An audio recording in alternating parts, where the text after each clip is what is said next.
Pada pembelajaran hari ini, kita akan belajar tema 6, subtema 2, pembelajaran 2 dengan topik perpindahan panas atau kalor secara konveksi. Refleksi. Pada video pembahasan sebelumnya, kalian sudah mempelajari cara-cara perpindahan kalor.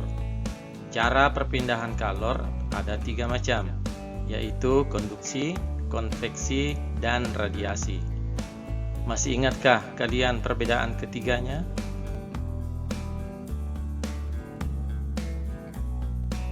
Konduksi adalah perpindahan kalor tanpa disertai perpindahan zat perantaranya. Sedangkan konveksi adalah perpindahan kalor yang disertai perpindahan zat perantaranya. Sementara radiasi adalah perpindahan kalor tanpa disertai dengan perantara.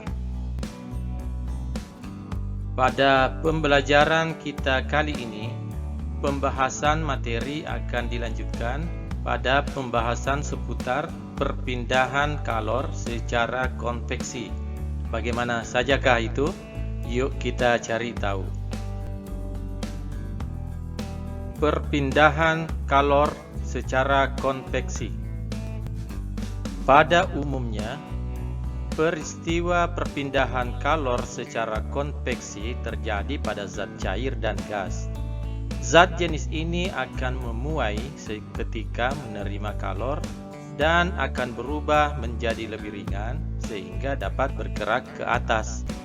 Karena terjadi perubahan zat kepadatan yang lebih ringan, maka zat yang lebih ringan tersebut pindah ke atas, sementara molekul zat yang ada di atasnya akan menggantikannya.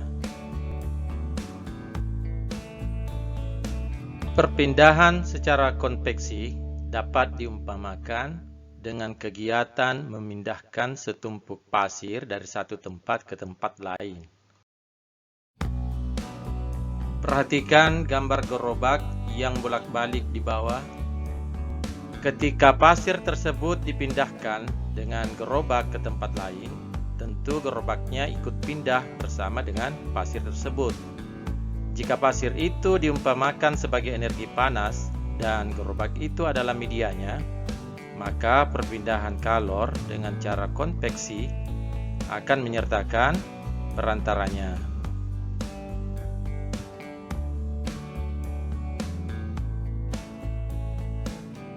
Peristiwa konveksi juga terjadi pada saat merebus air. Air yang letaknya dekat dengan api akan mendapatkan panas sehingga air menjadi lebih ringan.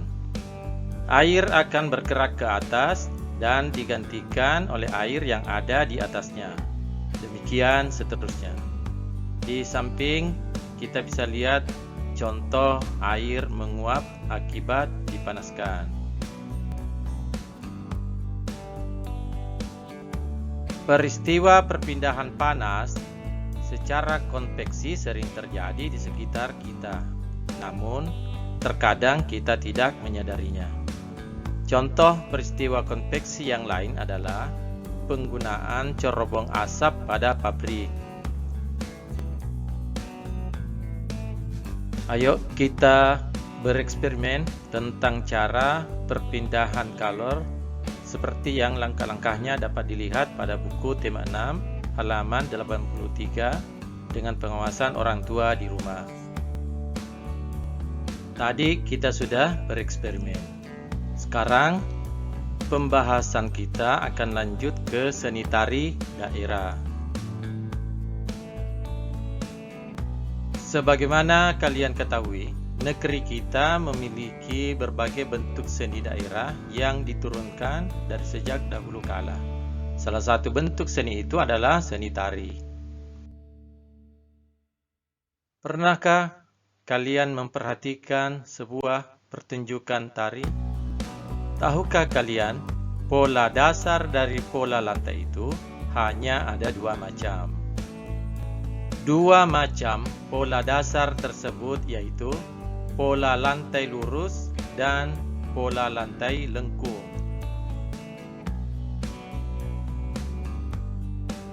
Pola garis lurus terdiri atas pola lantai horizontal, vertikal, dan diagonal. Pengembangan pola lantai lurus dapat berupa pola lantai zigzag, segitiga, segi empat, dan segi lima. Perhatikan gambar A.